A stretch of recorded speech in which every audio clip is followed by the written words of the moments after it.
एक देश एक डिबेट भारत में यह 2014 से ही लागू है। एक एक मुद्दा आता है और उसे लेकर सारे गोदी चैनलों पर डिबेट होने लग जाता है। क्या आपने सोचा है कि भारत बनाम इंडिया का यह डिबेट क्यों चलाया गया है? क्या आपको पता भी है कि नवंबर 2015 में इसी सवाल पर मोदी सरकार के दौर में गृह मंत्रालय ने क्या कहा था? यह खबर 16 नवंबर 2015 को इंडियन एक्सप्रेस में छपी है। पत्रकार उत्कर्ष आनंद की रिपोर्ट में लिखा है कि मोदी सरकार ने सुप्रीम कोर्ट में कहा है कि इंडिया की जगह भारत कहने की जरूरत नहीं है। अभी ऐसा कुछ भी नहीं हुआ है कि संविधान के आर्टिकल 1 को बदला जाए जो कहता है कि India that is Bharat shall be a union of states. Hindi में लिखा गया है कि भारत अर्थात इंडिया राज्यों का संघ होगा। बताइए, खुद इस प्रस्ताव को ठुकरा चुका है गृह मंत्रालय, वो भी मोदी सरकार के दौर में 2015 में। सोच विचार के बाद गृह मंत्रालय ने सुप्रीम कोर्ट में हलफनामा दिया, लिखकर कहा कि भारत करने की कोई जरूरत नहीं है। अब अचानक से सारे के सारे गुलामी से लड़ने वाले आजादी के नए सिपाही हो गए हैं। आजाद भारत में गुलामी के खिलाफ यह नया ही स्वतंत्रता आंदोलन चल रहा है। ऐसी नौटंकी अगर आजाद भारत में नहीं होगी तो पता कैसे चलेगा कि भारत अब भी आजाद है? अब अगली खबर को देखिए, कैसे बीजेपी ने भारत नाम का विरोध किया था। 2004 में यूपी विधानसभा ने एक प्रस्ताव पास किया कि संविधान में बदलाव हो और इंडिया दैट इज भारत की जगह भारत दैट इज इंडिया लिखा जाए। तब मुख्यमंत्री मुलायम सिंह यादव ने ऐसा किया। एक्सप्रेस के अपूर्व विश्वनाथ ने अपने रिपोर्ट में लिखा है। तब आप जानते हैं बीजेपी ने इसका बहिष्कार क्यों किया? बीजेपी ने सदन से वॉकआउट किया था।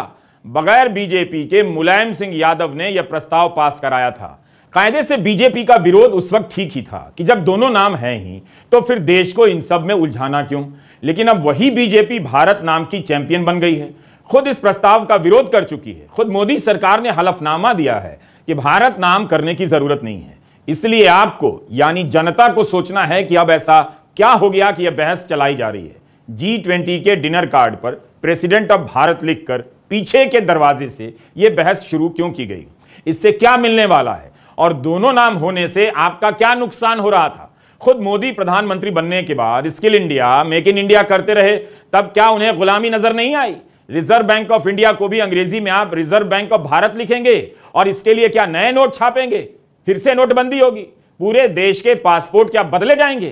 क्या क्या करेंगे आप ताकि जनता का मुद्दा गोदी मीडिया के स्टूडियो में ना पहुंचे और गोदी मीडिया के स्टूडियो से मोदी की राजनीति का मुद्दा जनता के बीच घूमता रहे? इसलिए आपको सोचना यह है कि वह कौन सा मुद्दा है जिस पर पर्दा डालने के लिए तरह तरह के मुद्दे लाए जा रहे हैं। कोई मुद्दा अभी ठीक से जनता के बीच पहुंचता भी नहीं है कि दूसरा ठेल दिया जाता है। यह मुद्दा जनता की तरफ से नहीं आया है, आया है ऊपर से। प्रधानमंत्री नरेंद्र मोदी की राजनीति का यह फॉर्मूला अब पुराना पड़ चुका है, सबको साफ समझ में आ जाता है। आप माने या ना माने, देश को इस तरह की मुद्देबाजी से बहुत नुकसान हो रहा है। आप देखेंगे कि हर समय एक नया मुद्दा लॉन्च होता है और बहस चलाई जाती है। इसका नाम हमने बहसोत्पादन रखा है। बहसोत्पादन, इसमें ऐसा कुछ नहीं जिसे समझने के लिए आपको फिजिक्स में मास्टर की डिग्री लेनी पड़े। इस बहसोत्पादन के लिए नेशनल सिलेबस पहले से तैयार है। कई बार उसी सिलेबस में से पुराने मुद्दे बार बार चलाए जाते हैं, गायब होते हैं, कई बार कुछ नए जोड़ दिए जाते हैं। पर क्या यह सब इसलिए होता है कि किसी मुद्दे से जनता का ध्यान हटाना है? हमारे पास ठोस कारण तो नहीं है, मगर क्या यह खबर वजह हो सकती है कि G20 के पहले दुनिया के बड़े अखबारों में अदानी की खबर छपी थी और आज भी लाइव मिनट में एक खबर छपी है, तो कैसे इस खबर को बहस की आंधी से उड़ा दी जाए? वरुण सूद, पवन बुरुगुला की यह रिपोर्ट हिंदी के अखबार 7 जन्म में नहीं छाप पाएंगे। इन दोनों पत्रकारों ने दिखाया है कि बरमूदा और मॉरिशस से चलने वाले जिन पब्लिक मार्केट फंड का संबंध उन लोगों से रहा है जो अदानी समूह में शेयर खरीदते थे, वे बंद हो चुके हैं। इस तरह के 8 में से 6 फंड बंद हो गए हैं। मिंट अखबार ने 2 नियामक विशेषज्ञों से बात की है जिनका रेगुलेटरी की दुनिया का अनुभव है। उनका कहना है कि सार्वजनिक रूप से चलाए जा रहे फंड का इतनी जल्दी बंद हो जाना हैरानी की बात है। क्या इससे किसी को संदेह नहीं होगा कि जो फंड अदानी समूह में शेयर खरीद रहा है, पैसा लगा रहा है, वो बंद भी हो जा रहा है? क्या कोई ऐसा होगा जो सबूतों को मिटा रहा है? मॉरिशस और बरमुदा में सेबी की तरह ही बाजार को रेगुलेट करने वाली संस्था होती है। उस संस्था को इन 6 फंड ने रिपोर्ट किया है कि बंद किया जा रहा है। इनमें से 2 पिछले ही साल बंद हुए हैं। इन सब दस्तावेजों के सहारे यह रिपोर्ट लिखी गई है। इस रिपोर्ट का निष्कर्ष यह है कि सेबी अब कैसे जांच कर पाएगी?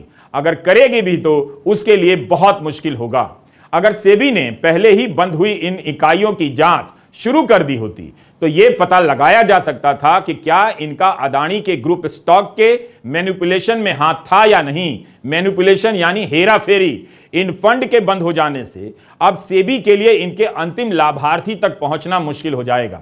तो अब पता ही नहीं चलेगा कि जो फंड अदानी समूह में शेयर खरीदकर पैसा बना रहे थे वो पैसा किसके हाथ में गया, किसका था। क्या हम कभी जान पाएंगे कि यह किसका पैसा था? इस तरह से 8 महीने से लगातार सवाल उठ रहे हैं अदानी समूह